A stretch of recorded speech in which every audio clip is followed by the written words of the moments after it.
രാത്രിയുടെ നിശബ്ദതയിൽ കരിയിലകൾ അനങ്ങുന്ന ശബ്ദം കേട്ട് നിങ്ങൾ എപ്പോഴെങ്കിലും ഭയന്നിട്ടുണ്ടോ? കാളയായോ പോത്തായോ പന്നിയായോ മാറി നിങ്ങളെ പിന്തുടരുന്ന ഒരു രൂപിയെക്കുറിച്ച് കേട്ടിട്ടുണ്ടോ? കേരളത്തിൻ്റെ നാട്ടിൻപുറങ്ങളിൽ ഒരു കാലത്ത് ഭീതി പടർത്തിയിരുന്ന ആ പേരാണ് ഒടിയൻ.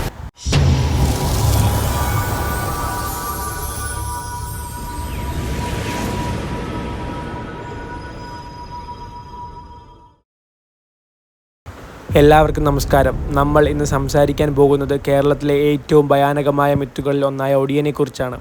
ആരായിരുന്നു ഒടിയന്മാർ? അവർക്ക് ശരിക്കും രൂപം മാറാൻ കഴിയുമോ? എന്താണ് ഈ ഒടിവിദ്യയുടെ പിന്നിലെ രഹസ്യം? നമുക്ക് നോക്കാം. ഒടിവിദ്യ അല്ലെങ്കിൽ ഒടിയൻ ഇന്ന് ഏതു കൊച്ചുകുട്ടിക്കും ഈ വാക്കുകൾ എല്ലാം പരിചിതമാണ്.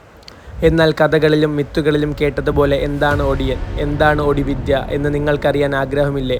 നമ്മുടെ നാട്ടിൽ നിലനിൽക്കുന്ന ഒരു ഐതിഹ്യ കഥാപാത്രമാണ് ഒടിയൻ. മുത്തശ്ശി കഥകളിലൂടെയും നാട്ടുകഥകളിലൂടെയും എല്ലാവരുടെയും ചെവികളിൽ ധാരാളം ഒടിയൻ കഥകൾ എത്തിയിട്ടുണ്ടാവും.